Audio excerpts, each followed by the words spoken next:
गुरु प्यारी साध संगत जी, राधा स्वामी। आप सब जानते हैं कि बाबा जी संगत को तारने के लिए, दर्शन देने के लिए देश विदेश जाते रहते हैं। वहाँ पर भी सत्संग घर बने हुए हैं। वहाँ पर जाकर बाबा जी सत्संग करते हैं। सत्संग के बाद सारी संगत कैंटीन में कुछ खाने पीने के लिए जाती है और वहाँ कैंटीन में लाइनें लग जाती हैं। ऐसे ही एक दिन बाबा जी भी जाकर लाइन में लग गए। बाबा जी का भी कुछ खाने का या संगत से मिलने का मन किया होगा, क्योंकि वहाँ की संगत बाबा जी के पीछे नहीं भागती। बाबा जी आराम से संगत के बीच घूमते रहते हैं और संगत प्यार से दर्शन करती रहती है और सब बाबा जी से बात भी कर सकते हैं। जब बाबा जी लाइन में जाकर आलू पूरी और सब्जी लेकर आए तो संगत में से एक बीवी बोली, बाबा जी आप मेरे साथ यहाँ बैठ जाइए, यहाँ पर सीट खाली है। तो बाबा जी बोले कि तुम कितनी देर सिमरन करती हो? तो वह बोली, मैं आपसे झूठ नहीं बोलूँगी, मैं सिर्फ 1 घंटा ही सिमरन करती हूँ, क्योंकि मेरी टांगों में दर्द रहता है, मुझसे ज़्यादा देर बैठा नहीं जाता। बाबा जी हंसने लगे। इतने में एक भाई ने आवाज़ लगाई, बाबा जी आप मेरे साथ बैठ जाइए। तो बाबा जी ने कहा, बेटा आप कितनी देर सिमरन करते हो? तो उस आदमी ने कहा, बाबा जी मैं 1.5 घंटा सिमरन करता हूँ, मेरे पास इससे ज़्यादा टाइम नहीं निकलता, मैंने और भी काम करने होते हैं। तो बाबा जी हंसने लगे और बोले, 10-10 मिनट रोज़ बढ़ाओ तो एक दिन पूरा समय हो जाएगा। इसके बाद फिर एक बीवी ने आवाज़ लगाई, बाबा जी आप यहाँ बैठ जाइए मेरे साथ। बाबा जी के पूछने से पहले ही वह बोली, बाबा जी मैं सिमरन तो 2.5 घंटे करती हूँ, पर मेरा मन नहीं लगता, मन चारों तरफ भटकता रहता है, कभी कहीं पहुँच जाता है तो कभी कहीं पहुँच जाता है।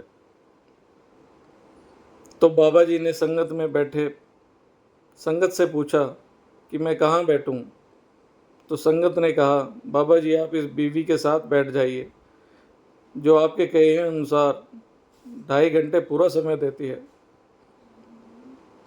बाबा जी आप ही तो कहते हैं कि सिमरन को पूरा समय दो, मन लगे ना लगे, ड्यूटी समझकर बैठो, फ़र्ज समझकर बैठो। बाबा जी उस बीवी के साथ बैठ गए। संगत जी, बाबा जी हमसे क्या चाहते हैं? सिर्फ 2.5 घंटे, 24 घंटे में से 2.5 घंटे अपने जीवन को सुधारने में लगा देंगे, इसमें हमारा ही फ़ायदा है, क्योंकि यह मनुष्य जन्म दोबारा नहीं मिलता। इसको यूं व्यर्थ ना गंवाएं और भजन सिमरन में लगे रहें। सबने बाबा जी के दर्शन किए, बाबा जी से बातें भी की और प्यारे सतगुरु का शुक्रिया किया।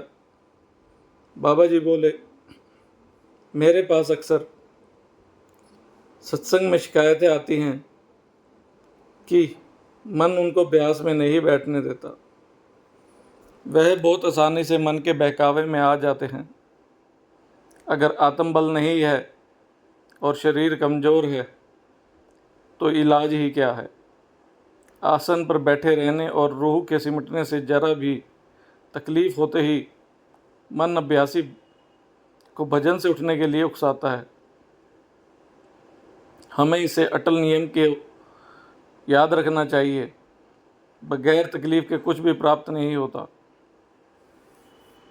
बाबा जी कहते हैं, हमें सिमरन से थोड़ा उठ कर दो, 4 कदम चल लेने चाहिए, फिर बैठ जाना चाहिए। विदेशों में बाबा जी को जो संगत प्यार से बुलाती है, बाबा जी उनके घर पर खाने पर भी जाते हैं। एक बार बाबा जी लंच में किसी सेवादार के घर खाना खाने के लिए गए, तो सर्दियों के दिन थे। उन्होंने अपने लॉन में बाबा जी के लिए खाने का इंतज़ाम किया था। जब बाबा जी वहाँ जाकर बैठे तो एक मोर वहाँ पर आ गया। उसने आकर पहले बाबा जी को सिर झुकाकर प्रणाम किया और बाबा जी के सामने नाचने लगा। सब यह देखकर हैरान थे कि पहले तो कभी मोर इस तरह से लॉन में नाचने के लिए नहीं आया। जब तक बाबा जी वहाँ पर रहे तो वह मोर बाबा जी के सामने खूब नाचा। बाबा जी ने उसे कुछ खाने के लिए दिया तो उसने खा लिया। बाबा जी के जाने के बाद वहाँ से चला गया।